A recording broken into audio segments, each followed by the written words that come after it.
Hello everyone. आज मैं आपके लिए एक और वीडियो लेके आया हूँ। उम्मीद है आपको पसंद आएगा। और हाँ, लाइक और सब्सक्राइब करना मत भूलना फ्यूचर में और वीडियोस के लिए। तो चलिए चलते हैं वीडियो की तरफ। ये कहानी शुरू होती है एक अंधेरी रात के आसमान के दृश्य से, जहाँ चंद्रमा पूरा चमक रहा है। ये दृश्य दिखाई देता है एक पेड़ की डाली पर, जो सीधे डिमोनिक सेक्ट के आंगन के बाहर है। एक आवाज़ अचानक कहती है, समय आ गया है। फिर ये जोड़ती है कि अपने क्लैन के नष्ट होने के बाद भी उसके बाकी क्लैन मेंबर्स के जीवित रहने का एकमात्र उद्देश्य बदला लेना था। ये आवाज़ एक यंग गाय कंग वनिन के विचारों की है, जो इस समय असैसिन्स आउटफिट पहने हुए पेड़ की डाली पर खड़ा है।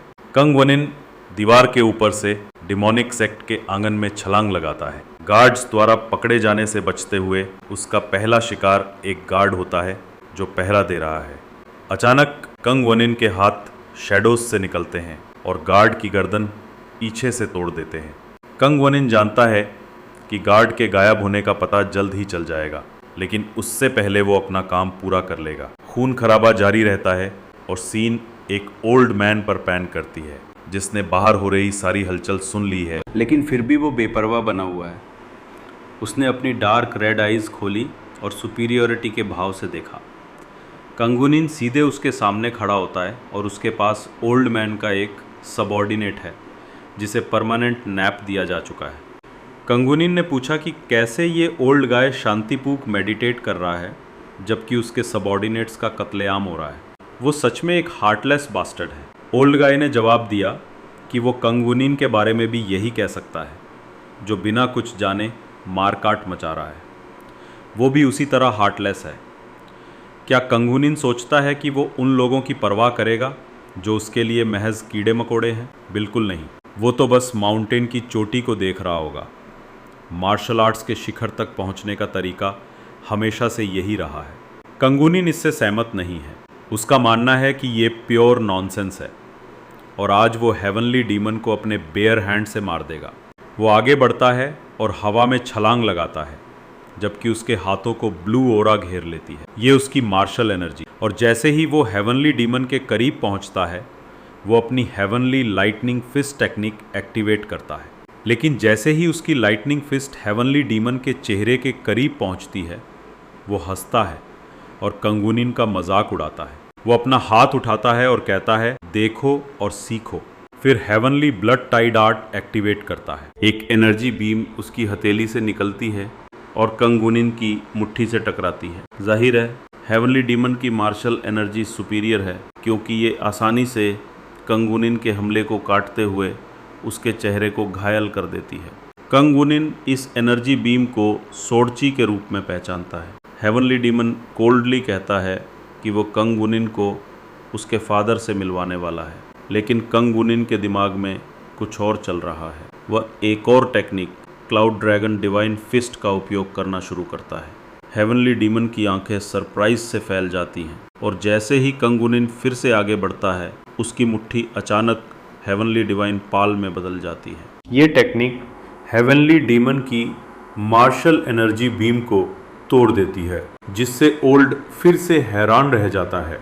वह समझ नहीं पा रहा है कि कैसे उसका स्टील टपरिंग, जो उसकी मुट्ठी को स्टील से भी मजबूत बनाता है, कंग वनिन के बेयर हैंड से हार गया। ओल्ड के डिफेंसेस टूट जाते हैं और कंग वनिन एक लाइटनिंग फिस्ट से उसकी छाती पर वार करता है, जिससे वह कमरे के पार जाकर दीवार से टकराता है।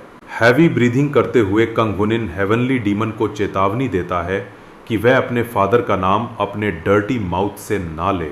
क्या उसने उन सभी इविल डीड्स को भुला दिया है जो उसने की हैं? यह पंच उन सभी लोगों का गुस्सा था जिन्हें उसने नुकसान पहुंचाया था। उस पल में हेवनली डीमन को पछतावा होता है कि उसने क्लाउड ड्रैगन सेक्ट की जड़ों को पहले ही खत्म क्यों नहीं किया।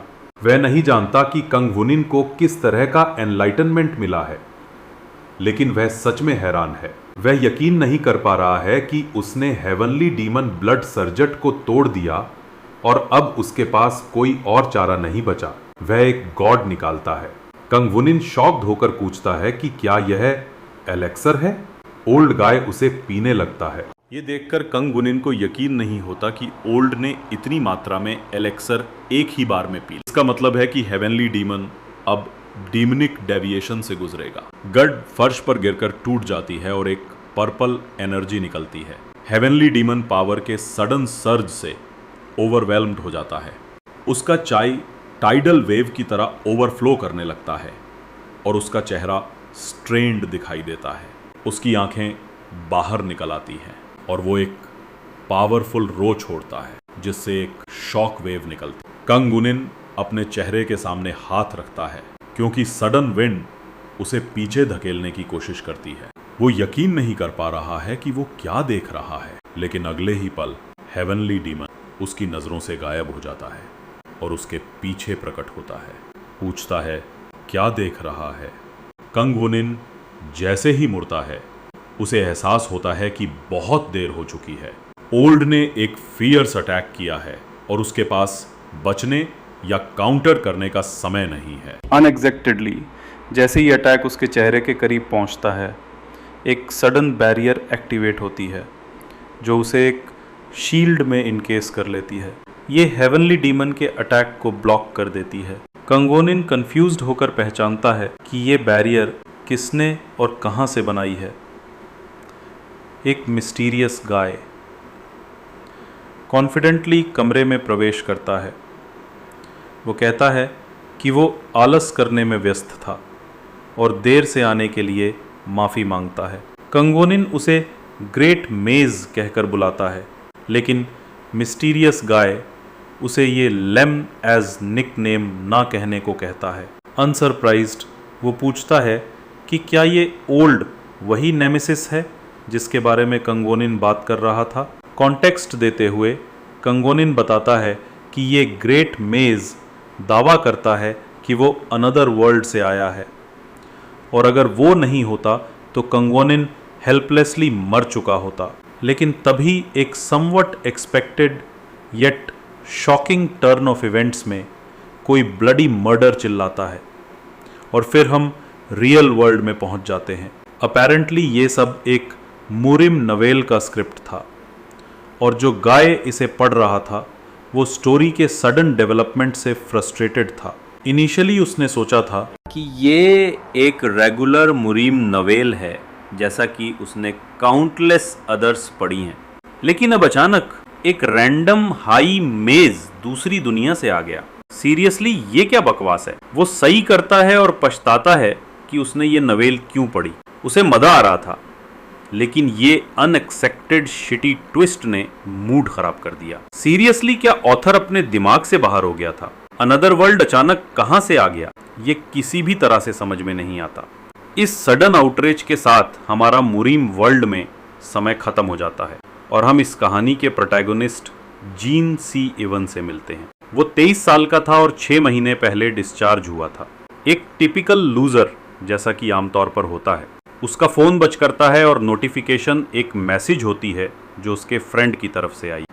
अगर ऑनेस्ट हुआ जाए तो एक गेम बड़ी।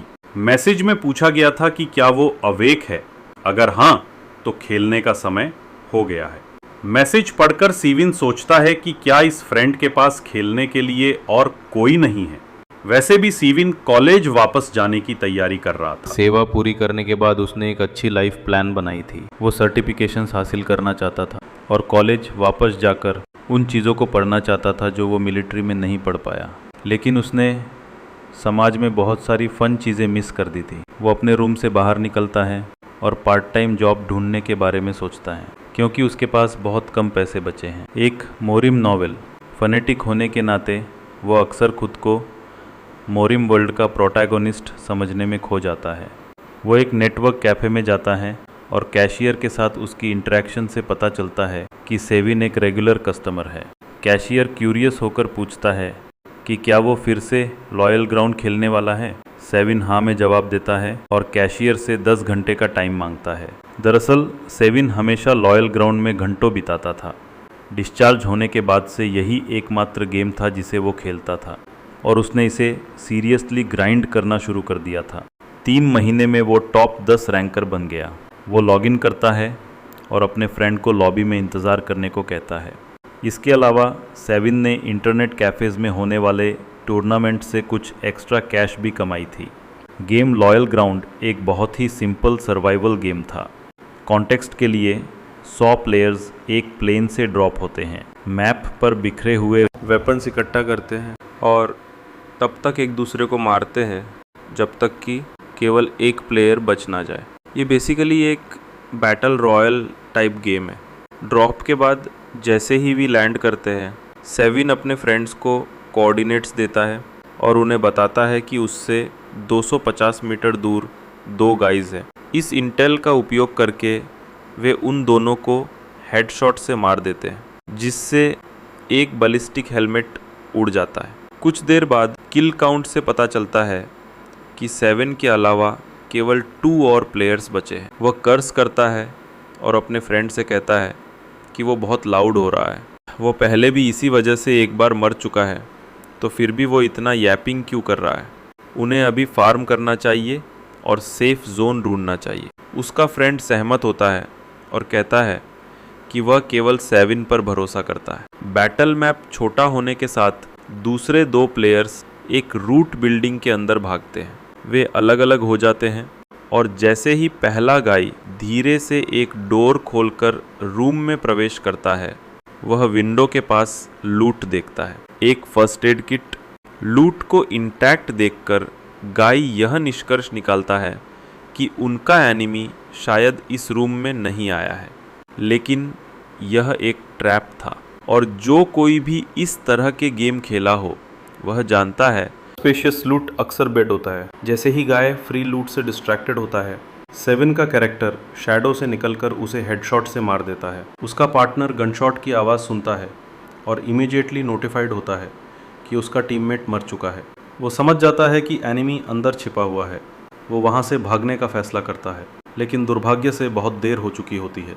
जैसे ही वो एग्जिट की तरफ भागता है, उसके सिर के पीछे गोली लगती है। लास्ट मैन स्टैंडिंग होने नाते 7 को गेम जीतने के लिए बधाई दी जाती है और उसका फ्रेंड उसे कैरी करने के लिए धन्यवाद देता है। 7 अपने सोर मसल्स को स्ट्रेच करता है और अपने फ्रेंड से क्यू अप करने को कहता है। वो जानता है कि उसे कल से पढ़ाई शुरू करनी चाहिए, लेकिन वो प्रोक्रेस्टिनेट करता रहता है। उसी पल उसके फ़ोन पर उसकी मदर का मैसेज आता है।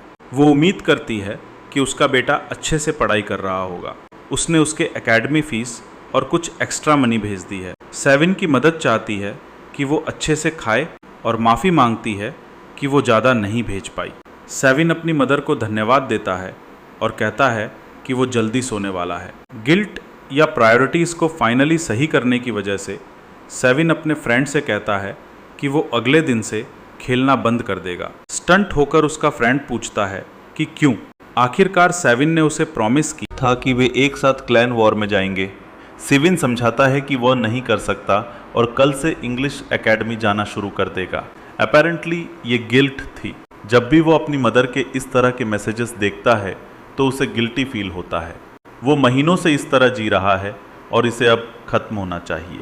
अपने अपार्टमेंट में वापस आकर वो माइंडलेसली फ़ोन स्क्रॉल करने लगता है। बेड पर जाते ही उसे मिस्टीरियस पावर्स वाले लोगों के बारे में एक आर्टिकल दिखाई देता है जो अब्रॉड में देखे गए हैं। ये लोग खुद को प्लेयर्स कहते हैं, लेकिन जैसे ही वो आर्टिकल पढ़ने के लिए क्लिक करता है, पेज अचानक इरेज हो जाती, जैसे कि वो कभी थी ही नहीं। 7 हैरान होता है, लेकिन ज़्यादा सोचता नहीं है।